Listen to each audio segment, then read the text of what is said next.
आज का ये बजट इंटरिम बजट तो है ही, लेकिन ये बजट इंक्लूसिव और इनोवेटिव बजट है। इस बजट में कंटिन्यूटी का कॉन्फिडेंस है। ये बजट विकसित भारत के 4 स्तंभ युवा, गरीब, महिला और किसान सभी को एम्पावर करेगा। निर्मला जी का ये बजट देश के भविष्य के निर्माण का बजट है। इस बजट में 2047 के विकसित भारत की नींव को मजबूत करने की गारंटी है। मैं निर्मला जी और उनकी टीम को बहुत बहुत बधाई देता हूं। साथियों, इस बजट में युवा भारत की युवा आकांक्षाओं का, भारत की यंग एस्पिरेशंस का प्रतिबिंब है। बजट में 2 महत्वपूर्ण निर्णय लिए गए हैं। रिसर्च और इनोवेशन पर 1 लाख करोड़ रुपए का फंड बनाने की घोषणा की गई है। बजट में स्टार्टअप्स को मिलने वाली टैक्स छूट के विस्तार का भी ऐलान किया गया है।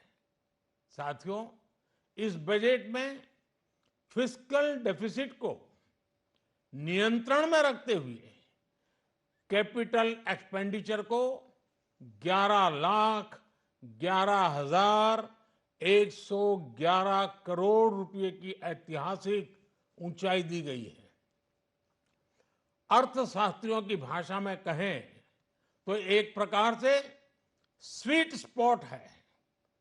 इससे भारत में 21वीं सदी के आधुनिक इंफ्रास्ट्रक्चर के निर्माण के साथ ही युवाओं के लिए अनगिनत रोजगार के नए अवसर तैयार होंगे। बजट में वंदे भारत स्टैंडर्ड की 40,000 आधुनिक बोगियां बनाकर उन्हें सामान्य यात्री ट्रेनों में लगाने का ऐलान किया गया है। इससे देश के अलग अलग रेल रूट पर करोड़ों यात्रियों में आरामदायक यात्रा का अनुभव बढ़ेगा। साथियों, हम एक बड़ा लक्ष्य तय करते हैं, उसे प्राप्त करते हैं और फिर उससे भी बड़ा लक्ष्य अपने लिए तय करते हैं।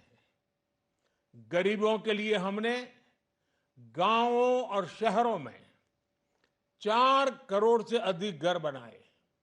अब हमने 2 करोड़ और नए घर बनाने का लक्ष्य रखा है। हमने 2 करोड़ महिलाओं को लखपति दीदी बनाने का लक्ष्य रखा था। अब इस लक्ष्य को बढ़ाकर 3 करोड़ लखपति दीदी बनाने का कर दिया गया है। आयुष्मान भारत योजना ने गरीबों की बहुत मदद की है। अब आंगनवाड़ी और आशा वर्कर, उन सबको इस योजना का लाभ मिलेगा। साथियों, इस बजट में गरीब और मध्यम वर्ग को एम्पावर करने, उनके लिए आय के नए अवसर बनाने पर भी बहुत जोर दिया गया है। रूफटॉप सोलर अभियान में 1 करोड़ परिवारों को सोलर रूफटॉप के माध्यम से मुफ्त बिजली प्राप्त होगी।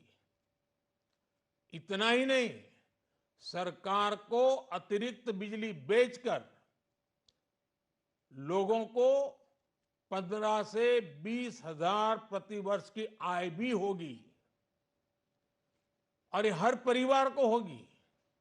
साथियों, आज जिस इनकम टैक्स रेमिशन स्कीम की घोषणा की गई है, उससे मध्यम वर्ग के करीब 1 करोड़ लोगों को बड़ी राहत मिलेगी।